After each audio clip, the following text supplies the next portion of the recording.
नमस्कार, आप देख रहे हैं द हिंद 24 न्यूज और मैं हूं आपके साथ साक्षी।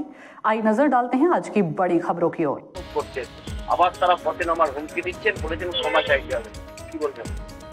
দেখুন, আমাদের সম্মানীয় প্রদেশ সভাপতি ডক্টর সুকান্ত মজুমদার খুব ক্লিয়ারলি, খুব ক্ল্যারিটির সাথে পরিষ্কার বলে দিয়েছেন যে উনি সোনাগাছির আমাদের যারা বোনেরা রয়েছেন তাদেরকে সম্মান করেন।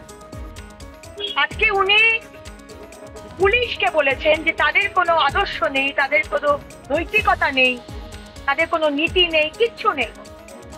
এবং তিনি স্পেসিফিক্যালি আপনাদের তো মেসেজ পাঠিয়েছেন তার বক্তব্য, যেটা খুব টুইস্ট করে তৃণমূল তার ফায়দা নিতে চাইছে। আমি তৃণমূলের যারা নেত্রীরা ভিতরে অনেক চেঁচামেচি, ভেঞ্জফুল পলিটিক্স, মানে রিভেঞ্জফুল পলিটিক্স যেটা এই মমতা ব্যানার্জি এবং তার দল করেন, সেটা আবার করে আজকে আমরা দেখতে পেলাম। এবং দেখবেন আপনারা যে এরও কোনো পানিশমেন্ট হবে না। আজকে আমরা কথা বলছি, আজকে আমরা প্রতিবাদ করছি, আজকে আপনারা চালাবেন হয়তো আপনাদের টেলিভিশন, কাল থেকে আবার সব ধামাচাপা হয়ে যাবে। এখানে বড় বড় কথা বলা হয়, কিন্তু অনুব্রত মণ্ডল যখন পুলিশের মাকে আর স্ত্রীকে বলে বিছানায় নিয়ে আয়, তার সাথে বিছানা শোভন, তার কোনো শাস্তি আজ অব্দি হয়নি। এই ছোট্ট মেয়েটার প্রাণ গেছে, এরও শাস্তি হবে না। যে বোম ফেলেছে সিসিটিভি ক্যামেরা খারাপ হবে,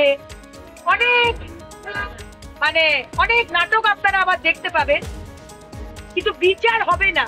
যতদিন এই সরকার আছে বিচার হবে। কথা তার অনেক পরে পুলিশ ওখানে গিয়ে পৌঁছেছে। যখন এখানে ভোট গণনা একটা অ্যালার্ট প্লেস এবং একটা দীর্ঘ অঞ্চল জুড়ে 144 দ্বারা থাকে এবং বিশাল পুলিশি ব্যবস্থা থাকে, সেখানে এরকম ঘটনা ঘটে গেল, একেবারে ভুল মারল। যেরকম 2021-এ পা ভাঙার নাটক করেছিলেন, পুরোটা ইলেকশন পা ভাঙার নাটক করে যেদিনকে রেজাল্ট বেরোলো তার পরের দিন উনি রিজার্ভ থেকে দাঁড়িয়ে গেলেন। ঠিক একই নাটক এই ভেতরে যারা যারা সিকিউরিটি পার্সোনাল আছে, 14 জনকে বলা হচ্ছে তারা নাকি আহত। বাপরা, আমরা 5 জন আর সিকিউরিটি 14 জনকে আমরা মেরে ফেললাম। কত নাটক করবে? ডিসপেন্সারিতে গিয়ে, ওখানে গিয়ে কারুর ডান হাত কারুর বাঁ হাত, কাউকে জিজ্ঞেস করছেন আপনারা কি হয়েছে? আপনি তো পাঠিয়েছেন। এরকম আমাদের সমাজে ভাবা হয় যে পুরুষ মানেই শক্তিশালী। এই পেট্রিয়ার্কাল সোসাইটিতে পুরুষ মানেই শক্তিশালী, পুরুষরা কাঁদতে পারবে না, কাঁদলেই আরে তুমি তো ছেলে, ছেলেরা কোনোদিন কাঁদে না কেন? হে, ছেলেরা কাঁদবে না কেন? ছেলেদের দুঃখ হয় না? হ্যাঁ, ছেলেরা মানুষ নয়? এই ধরনের বস্তা পচা সেন্টিমেন্ট। রিসেন্ট যে ঘটনা, সোনাম রাজবংশী এবং আরো কয়েকটা ঘটনা, যেখানে আমি মহিলাদের জন্য লজ্জা রাখার জায়গা নেই, কষ্ট রাখার জায়গা নেই, দুঃখ রাখার জায়গা নেই। এই রাজ্যে তো মানুষের জীবনের দাম নেই।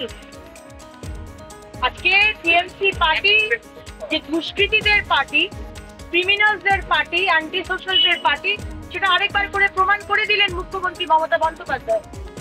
একটা সামান্য বাই ইলেকশন, তার উল্লাস, তার জয় জয়কার, আনন্দ হচ্ছে আসল বোম ফাটিয়ে। কোন কালী পটকা বা চকলেট বোম আমাদের কালী পুজো দুর্গা পুজোর ওই। देखते रहिए द हिंद 24 न्यूज।